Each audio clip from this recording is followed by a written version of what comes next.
নমস্কাৰ প্ৰিয় বন্ধুসকল, মোৰ ইউটিউব চেনেল এষ্টেছৰ সকলোলৈ সকলোকে স্বাগত জনাইছোঁ। আজি ৰাশিফল আৰু পঞ্চাংগখিনি মই কৈ দিম।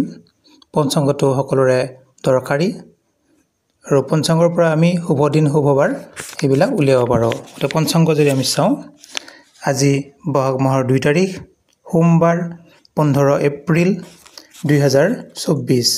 আজি সূৰ্যোদয় হৈছে 5:04 গৈ 12 ছেকেণ্ড আৰু সূৰ্যাস্ত হ'ব ঘণ্টা 5:40 গৈ 50 ছেকেণ্ড। আজি তিথি হ'ব শুক্লা পক্ষৰ সপ্তমী তিথি আৰু তিথিটো থাকিব ভাটিবেলা 3:44 5 ছেকেণ্ডলৈকে। তাৰপিছত অষ্টমী তিথি আৰম্ভ হ'ব।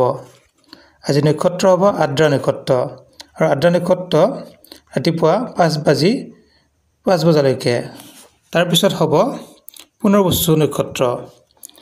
আজি হ'ব যোগ হ'ব শুকৰ্মা যোগ আৰু যোগ থাকিব ৰাতি ঘণ্টা 2:16 আজি যদি জন্ম হয় ল'ৰা ছোৱালীৰ মিথুন ৰাশি হ'ব আৰু ৰাতি 11:53 পিছত কৰ্কট ৰাশি হ'ব।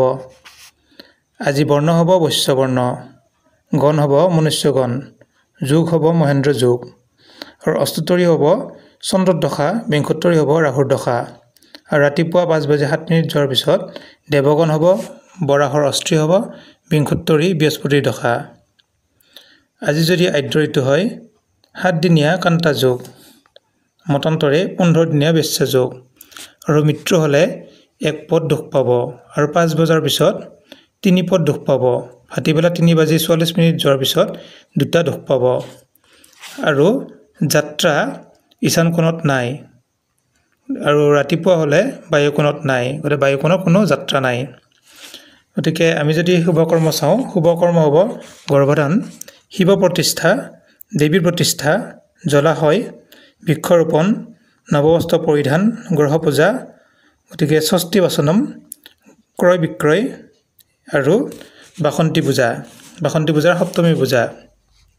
আৰু আজি খাব নালাগে তাল ফল আৰু ভাটিবেলা 3:44 যোৱাৰ পিছত খাব নালাগে নাৰিকল। আৰু আমি যদি এতিয়া ৰাশিফল হিচাপে চাওঁ চমুকৈ, মেঘ ৰাশিৰ ৰাশিফল হ'ব স্থান পৰিৱৰ্তন, যিকোনো ঠাইৰ পৰা আপোনালোকৰ পৰিৱৰ্তন হ'ব পাৰে। বৃষ ৰাশিৰ হ'ব শুভ বুদ্ধি উদয়, গতিকে শুভ বুদ্ধি উদয় হ'ব, বহুখিনি শুভ ফল লাভ কৰিব। মিথুন ৰাশিৰ গৃহ নিৰ্মাণ, যিসকলে গৃহ নিৰ্মাণ কৰি আছে তেওঁলোকৰ কিন্তু উন্নতি যোগ, আৰু যিসকলে কৰা নাই অহাকালি দিনটোৰ কাৰণে অতি শুভ দিন। কৰ্কট ৰাশিৰ খেতিয়কৰ ব্যস্ত, খেতিয়কসকল সকলোতে ব্যস্ত থাকিব আৰু কৰ্মত সুনাম হ'ব আৰু বিদ্যাৰ্থীৰ কাৰণে শুভ হ'ব। সিংহ ৰাশিৰ কাৰণে ভোগ বিলাস অতি শুভ।